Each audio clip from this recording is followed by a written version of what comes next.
తీవ్రమైన అవకతవకలు, ఆర్థిక కుంభకోణం, క్రిమినల్ కుట్ర, అధికార దుర్వినియోగం, వీటన్నిటి మీద, మనీ లాండరింగ్ మీద, ముఖ్యమంత్రి గారి పాత్ర మీద కూడా సిబిఐ, ఈడీ వెంటనే విచారణ చేయాలని చెప్పి కూడా మేము డిమాండ్ చేస్తూ ఉన్నాం. దీని మీద వేగంగా స్పందించాల్సిన బాధ్యత ఖచ్చితంగా కేంద్ర ప్రభుత్వం మీద ఉంది. ఇప్పటికే మీకు నోటీస్ ఇచ్చి మరి సుప్రీంకోర్టు 10 రోజులు అయింది. మేము 10 రోజుల తర్వాతే మాట్లాడుతున్నాం. మీరు స్పందిస్తారేమో అనుకున్నాం, స్పందించలేదు. అందుకే స్పందించాల్సిన బాధ్యత మీద ఉంది కాబట్టి, మీ మీద ఉంది కాబట్టే మీకు గుర్తు చేయడానికే మరి ఇవాళ ఈ ప్రెస్ మీటు. మరి మధ్యలో ముఖ్యమంత్రి గారు దావోస్లో మాయమయ్యారని కూడా వార్తలు విన్నాం. మాయమై సడన్గా 4-5 రోజుల తర్వాత ఎక్కడో తేలారు. ఆ 4-5 రోజులు ఎక్కడ పోయారో ఎవరికీ తెలియదన్నారు. మరి ఇట్లాంటి రహస్య కార్యకలాపాలు చక్కబెట్టడానికా, మరి తమ బినామీ సంస్థలతో మరి బాగోతాలు చేయడానికా, దేనికి పోయారో వారు చెప్పాలా? ఈ డబ్బులు గతంలో మీరు గుర్తుండాలి, మీకు ఉత్తమ్ కుమార్ రెడ్డి పీసీసీ ప్రెసిడెంట్గా ఉన్నప్పుడు, రేవంత్ రెడ్డి పీసీసీ ప్రెసిడెంట్గా ఉన్నప్పుడు ఇలాంటి చాలా ఆరోపణలు చేశారు. ఆధారాలు లేకుండా నోటికి ఎంత వస్తే అంత మాట్లాడినారు. కానీ ఇవాళ మేము ఆధారాలతో సహా మాట్లాడుతున్నాం. ఆధారాలతో సహా పూర్తి స్థాయి బాధ్యత గల ప్రతిపక్షంగా మాట్లాడుతున్నాం. ఈ కుంభకోణం మీద వెంటనే, కేఎల్ఎస్ఆర్ కుంభకోణం మీద వెంటనే కేంద్ర ప్రభుత్వం స్పందించాలి. సిబిఐ, ఈడీ, ఎస్ఎఫ్ఐఓ 3 రంగంలో దిగాలి. సుప్రీంకోర్టు ఇచ్చిన ఈ ఆదేశాన్ని వెంటనే అమలు చేయాలి. కేఎల్ఎస్ఆర్కి ఇచ్చిన ప్రతి ప్రాజెక్టు రద్దు చేయాలి. కేఎల్ఎస్ఆర్ విషయంలో సమగ్ర విచారణ చేయాలని చెప్పి డిమాండ్ చేస్తూ, మరి ఈ విషయాన్ని దయచేసి పత్రికా మిత్రులకు కూడా నా రిక్వెస్టు, మీకు కూడా చాలా ఒత్తిళ్ళు వస్తాయి. ఈరోజు 10 రోజుల కింద ఈ వార్త వచ్చినా తెలుగులో ఒక్క పత్రిక రాయలేదు, ఒక్క పత్రిక కూడా రాయలేదు. ఇది పీటీఐ రిపోర్ట్, నాది కాదు. కానీ ఎందుకో మరి ఒక్క పత్రిక కూడా రాయడానికి ఇష్టపడలేదు. ఒక సియాసత్ పత్రిక రాసింది, కానీ తెలుగు వాళ్ళు ఎవరు రాయలేదు.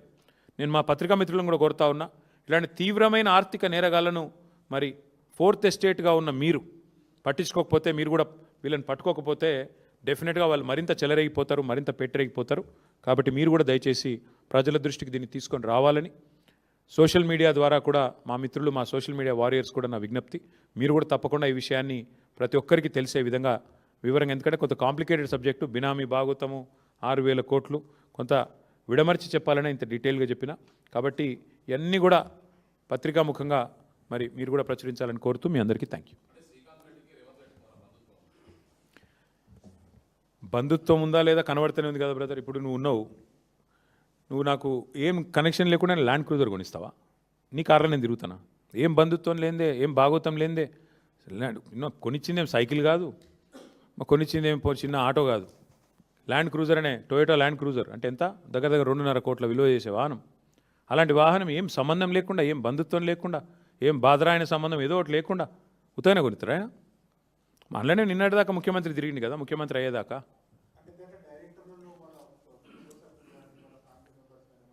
ఆయన పేరు శ్రీధర్ రెడ్డో శ్రీకాంత్ రెడ్డో నాకు తెలియదు. అయితే ఇక్కడ వాస్తవం ఏంటంటే 2018 నేను చెప్పడం కాదు, ఇది 2018లో this is Times of India report.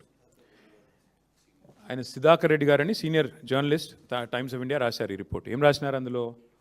IT వాళ్ళు అప్పుడే సస్పెక్ట్ చేశారు ఇది బినామీ కంపెనీ అని. నేను చెప్తాను లేదు, ఇది ఐటీ ఈడీ రైడ్ అయింది రేవంత్ రెడ్డి మీద 2018 సెప్టెంబర్ 27.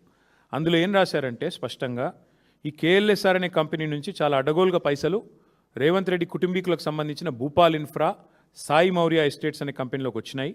అసలు వాళ్ళకి వీళ్ళకి ఏం సంబంధం లేకుండా ఎట్లా వచ్చినాయనే విషయం మీద ఆరాధిస్తే ఇది బినామీ ఏమో అన్న అనుమానం వస్తున్నది అని టైమ్స్ ఆఫ్ ఇండియా కథనం, నాది కాదు. మరి ఇవన్నీ చూస్తుంటే ఏమనిపిస్తుంది మీకు? ఇటేమో రైడ్లో అక్కడికి వెళ్ళి ఇక్కడ డబ్బులు వచ్చినట్టు కనబడుతుంది. ముఖ్యమంత్రి స్వయంగా కార్లో తిరుగుతాడు. సడన్గా ముఖ్యమంత్రి ఈయన కాగానే మరి దివాలా తీసిన కంపెనీకి 6,000 కోట్ల వర్కులు వస్తాయి. ఏమనిపిస్తుంది మీకు? మళ్ళీ ఇంకా విచిత్రం ఏంటి, ఈ కంపెనీని ప్రోబ్ చేయండి అని చెప్పి సుప్రీంకోర్టు ఆదేశం ఇస్తే, జనవరి 23 నాడు ఆదేశం ఇస్తే మా మీద వెంటనే వరుసగా ధారావాహికంగా హరీష్ రావు గారిని, నన్ను, తర్వాత సంతోష్ని, తర్వాత కేసీఆర్ గారిని వరుసగా జనవరి 22 ఆదేశం సుప్రీంకోర్టు. వరుసగా అప్పటి నుంచి ఫోన్ ట్యాపింగ్లో అగ్రెసివ్గా విచారణ పేరిట డ్రామా. ఏమెత్తిపోయింది అర్జెంటుగా? 2 ఏళ్ళ నుంచి లేని హడావుడు ఇప్పుడు ఎందుకు? చూస్తే ఇదంతా జరిగింది. ఆఖరికి జడ్జిలను భయపెట్టే కాడికి వచ్చింది వీళ్ళ కథ. వీళ్ళెంత దుర్మార్గం అంటే జడ్జిలని భయపెడితే ఆయన తప్పుకున్నాడు, ప్రలోభ పెడితే తప్పుకున్నాడు. భయపెట్టడం కాదు, ఒత్తిడి చేశారు, ప్రలోభ పెట్టారు, తప్పుకున్నాడు ఆయన కూడా ఆఖరికి. అంటే ఇంత దుర్మార్గంగా ఈరోజు ఈ రాష్ట్రంలో ముఖ్యమంత్రి గారు ఆయన బినామీల భాగోతం నడుస్తుంది. ఇంకోటి, ఇక అన్నీ నేనే చెప్తే మరి పరిశోధనాత్మకమైన జర్నలిస్టులు మీరేం చేస్తారు? మీరు కూడా కొంత తవ్వండి, తీయండి. ముఖ్యమంత్రి గారు బినామీ భాగోతం బయట పెట్టండి, పెట్టి మొత్తం ప్రజల ముందు పెట్టండి. ఇక అదొక కామెడీ సీరియల్ బ్రదర్, వదిలేదు. ఎందుకంటే అది కోర్టులో తెలుసుకుంటాము. మా తమ్ముడు ఈరోజు పొద్దున ఆల్రెడీ మాట్లాడిండు. ఈ స్వయంగా ఆ సంజయ్ అంటే ఆయనకు ముఖ్యమంత్రి కండువా కప్పిండు. ఇక ఆయన మరి ఆ సార్ పేరు గడ్డం ప్రసాద్ కాదు, గాంధారి ప్రసాద్ ఇప్పుడు ఆయన పేరుగా. కళ్ళ గంతలు కట్టుకున్నాడు సారు, మా స్పీకర్ సార్. ఆయన అంటే నాకు గౌరవం, నాకు మిత్రుడు. ఈరోజు కాదు, నాకు 20 ఏళ్ళ మిత్రుడు మా ప్రసాద్ అన్న. కానీ ఇక పాపం ముఖ్యమంత్రి గారి ఒత్తిడి, ముఖ్యమంత్రి గారి ప్రభావం, ఇక ఇంత ఆఖరి జడ్జిలనే భయపెడుతుండే ముఖ్యమంత్రి. మా ప్రసాద్ అన్న పాపం ఏం చేస్తాడు, గాంధారి ప్రసాద్ అయిపోయింది పాపం. ఆయన కళ్ళకు గంతలు కట్టుకున్నాడు. స్పష్టంగా కండువా కప్పుతూ ముఖ్యమంత్రి గారే సంజయ్ కుమార్కి పిలిస్తే ఇక అది కనబడతలేదు అంటే నేను ఏం చేయాలి, ఎవరు ఏం చేయాలి? కోర్టుకు పోతాం, మళ్ళీ కోర్టుకు పోతాం, అందరు ఎమ్మెల్యేల మీద కోర్టుకు పోయి కొట్లాడతాం. Thank you.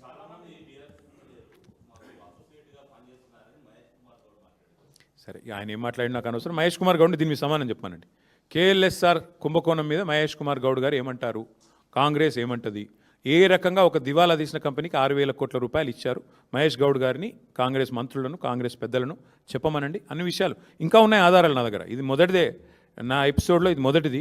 ఇంకా చాలా ఆధారాలు ఉన్నాయి వీళ్ళిద్దరివి, అవి కూడా బయట పెడతా. ఒక్కసారి కాంగ్రెస్ వాళ్ళు స్పందించాక అవి బయట పెడతా. Thank you. క్యూన్యూస్ పేరు చెప్పి ఎవరైనా వసూళ్లకు, అక్రమాలకు, బెదిరింపులకు గురి చేసిన క్యూన్యూస్కి సమాచారం ఇవ్వండి. క్యూన్యూస్ ఎప్పుడూ ఇలాంటి చర్యలకు పాల్పడదు, ప్రోత్సహించదు. క్యూన్యూస్ ఎల్లప్పుడూ ప్రజా గొంతుకగా ప్రజల సమస్యల కోసం నిరంతరం పోరాడుతుంది. మీకు ఎలాంటి సమస్య ఉన్నా క్యూన్యూస్ని కాంటాక్ట్ అవ్వండి. సంప్రదించవలసిన ఫోన్ నెంబర్ 7569534968 8688926084.